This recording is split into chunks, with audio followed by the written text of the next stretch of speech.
కుటుంబాలను ఆదుకోవడం కోసం ఇంతవరకు కూడా సాధికారికంగా ప్రభుత్వం తరపు నుండి ప్రకటన ఎందుకు చేయట్లేరు? పేదల పట్ల అంత చులకన భావమా ముఖ్యమంత్రి గారు మీకు? ఒక పక్కన మీ బాధ్యతారాహిత్యం, మీ చేతగానితనం, మీ అసమర్థత, కేవలం కోతల ప్రభుత్వం తప్ప చేతల ప్రభుత్వం కాదు. మీరు మాటలు మాట్లాడతారు తప్ప నిర్దిష్టమైనటువంటి ఒక లా అండ్ ఆర్డర్ను రెగ్యులేట్ చేయలేరు, కల్తీని రెగ్యులేట్ చేయలేరు.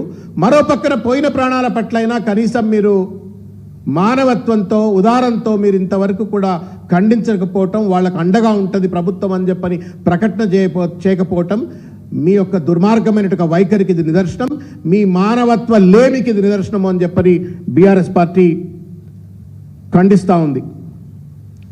మేము విజ్ఞప్తి చేస్తూ ఉన్నాం ముఖ్యమంత్రి గారికి, తర్వాత ఎక్సైజ్ శాఖ మంత్రికి, సంబంధిత అధికారులకు, పోలీసులకు అందరికి కూడా మొద్దు నిద్ర వీడండి. కల్తీ కళ్ళు బ్రాండ్ హైదరాబాద్ను దెబ్బతీసే విధంగా, పేదల జీవితాలను ఛిద్రం చేసే విధంగా ఎక్కడైనా ఎవరైనా కల్తీ కళ్ళు అమ్మేటువంటి ఒక పరిస్థితి ఉన్నట్టయితే వాళ్లపైన చట్టబద్ధమైనటువంటి చర్యలు తీసుకోవాలా అని చెప్పని మేము డిమాండ్ చేస్తూ ఉన్నాము.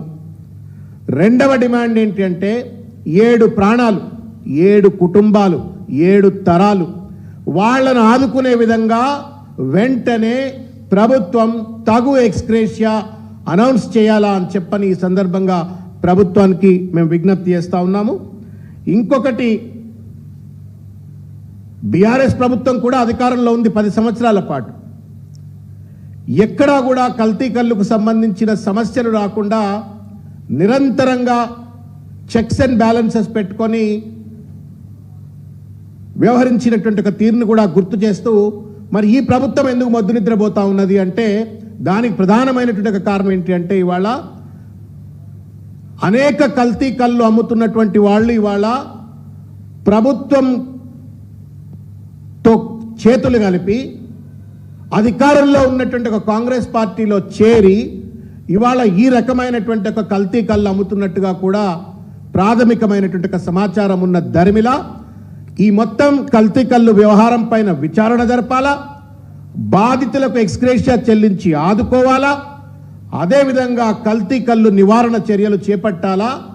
ముఖ్యమంత్రి గారు హోంశాఖ తన దగ్గర పెట్టుకున్నారు కాబట్టి మొద్దు నిద్ర నుండి బయటికి లేచి ఎక్సైజ్ శాఖ మంత్రి మీరంతా కూడా రివ్యూ చేసి భవిష్యత్తులో కల్తీ కళ్ళు పేరు మీద ఏ పేద ప్రాణం కూడా పోకుండా ఉండేటువంటి ఒక కఠినమైనటువంటి ఒక తగు చర్యలు చేపట్టాలని చెప్పని బీఆర్ఎస్ పార్టీ తరపు నుండి డిమాండ్ చేస్తూ ఉన్నాం.